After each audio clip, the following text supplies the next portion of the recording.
こんにちは、山田幸子です。私のチャンネルでは猫の絵を中心にメイキングや描き方動画を発信しています。今回はふみふみしている猫を描いてみようと思います。猫が安心してリラックスしている時や飼い主さんに甘える時にふみふみすることが多いそうです。パンコニ職人のようなとっても癒されるこのポーズ、いくつかの段階に分けて描き進めていこうと思います。時折動画を止めながら一緒に描いてもらってもいいですし、見るだけの方ももちろん大歓迎です。鉛筆で線画を描いてから水彩で色をつけていこうと思います。画材の詳細は動画の説明欄をご覧ください。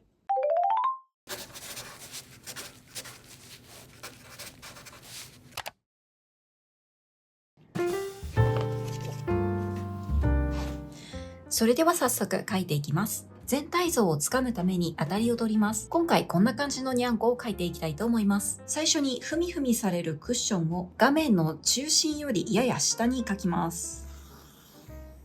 画面に収まらなくても大丈夫です。ドーンといきましょう。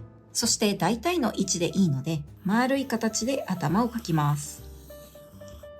次にお尻の方を上げるようにして、体を描きます。頭の下、両側から前足。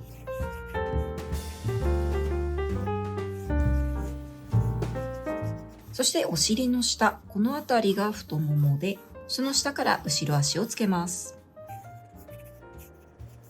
続いて尻尾、お尻の先をイメージしながら細長く描きます。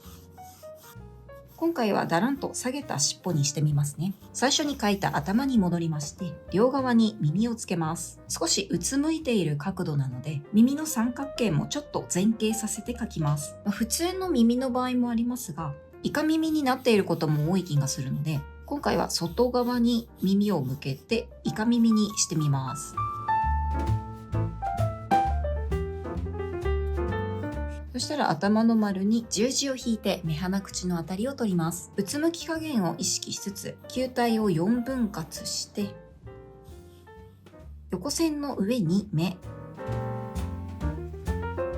縦線と十字が交差したところからやや下に鼻の下からオメガの形で口を描きます。ちょっとまだ当たりの段階なので大体の位置で大丈夫です。おひげはこのオメガの口の膨らみから生えていて、あとは目の上から生えているひげも割と目立ちます。こちらは後ほど色を塗るときに描き加えたいと思います。これで当たりが取れたので、次は全体をまとめていきます。当たりをもとに体の輪郭を少しずつつないでいきます。バラバラなパーツを一つの猫の形になるように整えていくイメージです。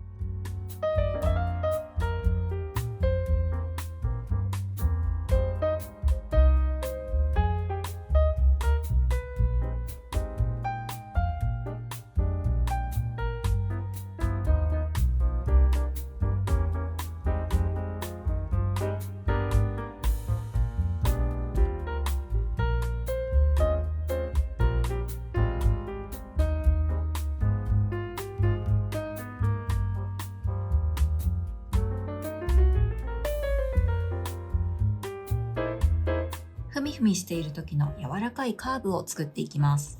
まだ細かい毛並みなどは描き込まずに、大きな全体の形とバランスが取れているかを確認しながら進めていきます。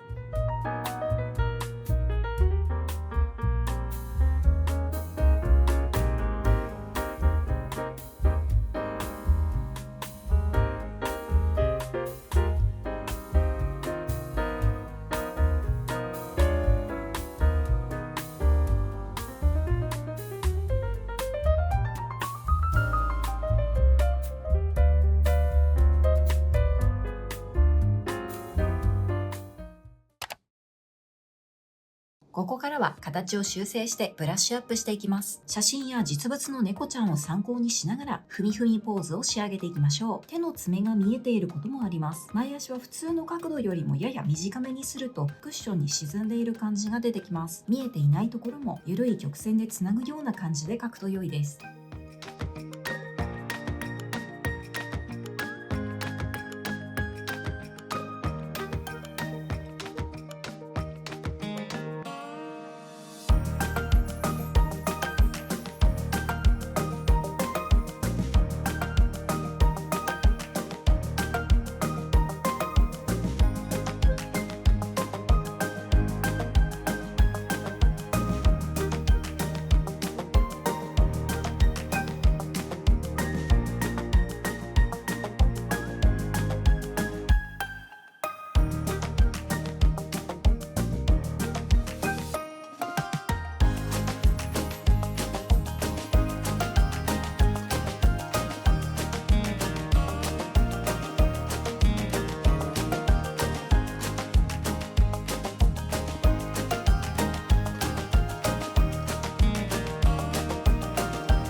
下書きができましたので、色をつけていきます。まず全体のベースになる色を塗ってから徐々に細部へと進めていきます。このポーズの場合、ふみふみしている前足の下だったり胸のところの色を少し暗くすると立体感が出やすいです。私は水彩を使っていますが、色鉛筆やデジタルなど使いやすい画材で楽しんでみてください。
こんな感じでふみふみしている猫ちゃんができました。遠近感があってちょっと難しいポーズではあったのですが、見ている方の気持ちも少し緩まるような雰囲気になっていたら嬉しいです。よかった、参考になったという方はチャンネル登録と高評価よろしくお願いします。またのんびり猫ちゃんを描く時間にお付き合いいただけたら嬉しいです。それではまた次回の動画でお会いしましょう。ご覧いただきありがとうございました。